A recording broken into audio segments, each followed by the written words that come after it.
All India youth federation of Paschim Bengal Mahila Samiti पश्चिम बर्धमान जिला परिषद की तरफ से संयुक्त रूप से आज रविंद्र भवन के सामने विरोध प्रदर्शन का आयोजन किया गया। इस बारे में पत्रकारों से बात करते हुए ऑल इंडिया यूथ फेडरेशन के पश्चिम बंगाल राज्य परिषद के सदस्य तापस सिन्हा ने पीबीटीवी के माध्यम से ये बातें कही। और एक जो सरकारी कर्मचारी है, ईसीएल का जो एम्प्लॉई है, 1 लाख से ज्यादा तनख्वाह, क्वार्टर, बिजली, पानी, चिकित्सा सुविधा, उसका पेंशन का सुविधा, तमाम बेनिफिट आपको सरकार दे रही है। ये सुविधा भी सरकार से छीनने जा रही है। जब कोयला खदान का निजीकरण हो जाएगा, ये तमाम सुविधाएं समाप्त किया जाएगा। आप आवाज नहीं उठाइएगा, आप इसके खिलाफ में नहीं बोलिएगा। जितना ये देश इन गद्दारों का है, उतना ही हमारा है, आपका है, और इसको बचाना हमारा और आपका फर्ज है, हमारा और आपका कर्तव्य है। इसलिए हमारा कहना है, आने वाला चुनाव में आप लोग को सही पार्टी का चुनाव करना है, जो आपके सवालों को संसद में उठाएगा, जो इस इलाके की समस्याओं को समाधान करेगा, जो नौजवानों को रोजगार का बात करेगा, जो महिला सुरक्षा का बात करेगा। আজকে এখানে নিখিল ভারত যুব ফেডারেশন এবং পশ্চিমবঙ্গ মহিলা সমিতি পশ্চিম বর্ধমান জেলা পরিষদের উদ্যোগে অবস্থান কর্মসূচি। এই প্রোগ্রাম 11টায় শুরু হয়েছে। মূলত কতগুলি দাবি আছে।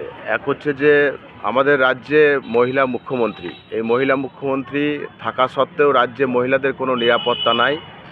বর্তমানকালে জ্বলন্ত উদাহরণ হচ্ছে সন্দেশখালী, যেখানে মহিলাদেরকে একদম রাতের বেলায় তৃণমূলের সমস্ত নেতা গুন্ডা বাহিনী তারা রাতের বেলায় গিয়ে হচ্ছে তাদেরকে বিভিন্নভাবে তাদের উপরে শ্লীলতাহানি, তাদের উপরে যে অত্যাচার, তাদেরকে ধর্ষণ করার মধ্য দিয়ে শুধু সন্দেশখালী নয়, সারা রাজ্য জুড়ে এরকম ধরনের অসংখ্য শেখ শাহজাহান তারা কিন্তু গজিয়ে উঠেছে এবং রাজ্যটাকে তছনছ করে দিল।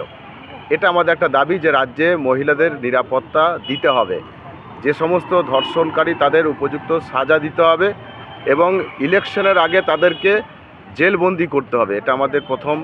দ্বিতীয় ডিমান্ড হচ্ছে যে আমাদের রাজ্যে যে বাজেট হলো, এই রাজ্যের বাজেটও হচ্ছে শুধুমাত্র ওই লক্ষ্মীর ভাণ্ডারে 500 থেকে 1000 টাকা করে দেওয়া আর কিছু ভোটের পরিকল্পনা করে তারা বাজেট করেছে। অন্যদিকে কেন্দ্রেও যে অন্তর্বর্তীকালীন যে বাজেট, সেই বাজেটও হচ্ছে যে শুধুমাত্র একটা রং চড়িয়ে মানুষের কাছে জনমোহিনী একটা বাজেট।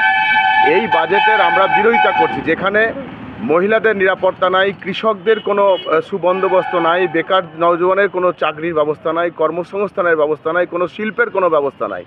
এই বাজেটের আমরা বিরুদ্ধে আমরা এই অবস্থান। আমাদের এই এতে যে নির্বাচন আসছে, সেই নির্বাচনের আগে রাজ্যের মানুষ তাদের ভোটাধিকার প্রয়োগ করুক সঠিকভাবেই, যারা অন্ততপক্ষে মানুষের কথা সংসদে পেশ করতে পারবে, যারা মানুষের কথা সঠিকভাবে তুলতে পারবে, তাদের বেকার যৌবনের সমস্যার কথা, মহিলাদের সমস্যার কথা, কৃষকদের কথা, যারা শিল্প কলকারখানায় যারা কাজ করে, কয়লা শিল্পের যে রুগ্ন অবস্থা তার কথা, সামগ্রিকভাবে সমস্ত মানুষের কথা তুলতে পারবে। এই সমস্ত অ্যাপিল নিয়ে আজ আমরা आसनसोल से बीजू मंडल की रिपोर्ट, पीबीटीवी न्यूज़।